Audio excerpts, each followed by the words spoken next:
Nonostante le temperature altissime di questi giorni, situazione sotto controllo al pronto soccorso di Padova. Il numero di accessi è invariato, un solo caso di malore legato direttamente al caldo. A parte i consigli tradizionali, ce ne sono però altri che raramente sentiamo da medici addetti ai lavori, a partire dall'abbigliamento. Il calore lo disperdiamo dalle ascelle, dal collo, dall'inguine, da tutte zone in cui noi spesso non pensiamo.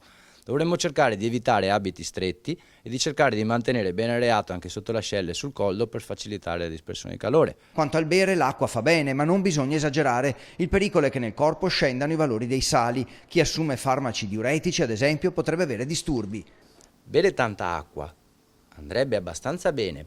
Se però uno ha già una tendenza ad avere problemi con gli ioni, perché prende farmaci ad esempio, i diuretici come primo farmaco ma non solo, innescare un meccanismo a catena che porterebbe al fatto di sentirsi fiacchi, con poca voglia di mangiare e avere difficoltà quando passiamo da seduti e ci mettiamo in piedi o da sdraiati ci mettiamo in piedi.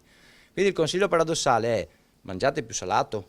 Quanto all'aria condizionata, se proprio non se ne può fare a meno, evitare di dirigerla su pancia e torace, punti sensibili del corpo.